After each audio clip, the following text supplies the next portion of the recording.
আমার নিজের একটা ব্যক্তিগত দুর্বলতা আছে তাদের প্রতি। তারা এই মাখিয়া সরকার পরিবর্তনে গুরুত্বপূর্ণ ভূমিকা রেখেছে, কিন্তু তারা যে এইভাবে নষ্ট হয়ে যাবে এটা কখনো কল্পনা করে নেই। এটার জন্য প্রধানত প্রফেসর ইউনূসকে আমি দায়ী করবো, যে তিনি তাদেরকে কেন এই উপদেষ্টা পরিষদে ঢোকালেন। এই যে 23-24 বছরের ছেলেকে মন্ত্রী পদে ঢুকিয়ে দিয়ে তাদেরকে নষ্ট করে দিলেন। তারা তাদের বাবাকে কন্ট্রাক্টর বানিয়েছে, এপিএসগুলাকে চাঁদাবাজ বানিয়েছে, নানান ধরনের কাজ করেছে। এটা তারা যদি বাইরে থাকতো, তাদের দলটা অনেক মজবুত থাকতো, এরাই বাংলাদেশের ভবিষ্যৎ হতে পারতো। বিএনপি যদি কোনো কারণে কখনো ব্যর্থ হয়, এরাই হতো সেই এই অবস্থান, সেই শূন্যস্থান পূরণ করতে পারতো। কিন্তু এখন জনগণ তাদের উপর থেকে সকল এদের এই 1 বছরের কর্মকাণ্ডে এদের উপরে জনগণের এখন আর আস্থা নেই। সুতরাং এটা বাংলাদেশের জন্য একটা ক্ষতি হলো। এটা অনেকে মনে করতে হতো বিএনপি তো ভালোই হলো না, এটা ভালো হওয়ার দরকার নেই। বিএনপি এমনিতেই জনপ্রিয় দল, কিন্তু আরও 2-1টা জনপ্রিয় দল দরকার, এবং এনসিপির মধ্যে সেই ছিল। তারা আফটারঅল একটা সরকার পতনে গুরুত্বপূর্ণ ভূমিকা রেখেছে। তারা যেইভাবে এই ক্ষমতার গন্ধ পাওয়ার সাথে সাথে যে এই ব্যবসায়ীদের কাছে আত্মসমর্পণ করলো, তাদের কাছ থেকে পাজেরো গাড়ি, এই গাড়ি সেই গাড়ি নিল, তাদের কাছ থেকে অফিস নিল, তাদের কাছ থেকে অর্থ সাহায্য নিল, তাদের টাকা হেলিকপ্টারে ঘুরে বেড়াচ্ছে, এটা তো কোনো প্রয়োজন ছিল না।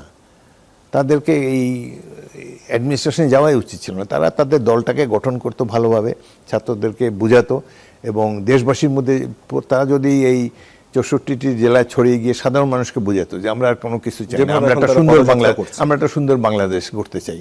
কিন্তু তারা এই বিভিন্ন ধরনের দুর্নীতিবাজ ব্যবসায়ীদের সাথে মিলে তাদের অর্থ আনুকূল্য নিয়ে তারপর জনগণকে বুঝাবে, এটা জনগণ এটা অ্যাকসেপ্ট করবে না। তার মানে বিএনপি বুঝতে পারছে যে সুষ্ঠু গণতন্ত্রের জন্য একটি শক্তিশালী বিরোধী দল দরকার, এবং বিএনপির নিজেকে তো অনেক করতে হবে, সংশোধন করতে হবে নিজেদেরকে।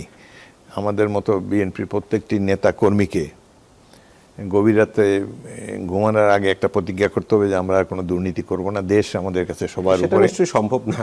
না, কেন সম্ভব না? তারা তো এই 17 বছর অনেক সাফার করেছে। বিএনপি যত নেতাকর্মী নিহত হয়েছে, গুম হয়েছে, এখন অর্জন করতে যাচ্ছে বেশি, যে 17 বছর তো সবকিছুর থেকে বঞ্চিত ছিলাম।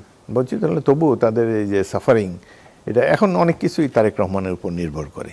তাকে এই যে পুরানো ধ্যান ধারণা ছেড়ে দিয়ে, বা যেভাবে এতদিন রাজনৈতিক দলটি চলেছে, নতুন রাজনীতি শুরু করতে হবে, নতুন বাংলাদেশের রাজনীতি। জনাব হাফিজ, বিএনপি যে বলছেন যে একটা শক্তিশালী বিরোধী দলের প্রয়োজনীয়তা অনুভব করে, এবং সুষ্ঠু গণতন্ত্রের স্বার্থে তা হয়তো দরকার, অবশ্যই দরকার। তাহলে বিএনপি পিআর পদ্ধতি চায় না কেন? মানে চেক অ্যান্ড ব্যালেন্স তো সেখানে হবে, অন্তত উচ্চ কক্ষে তো চাইতে পারে।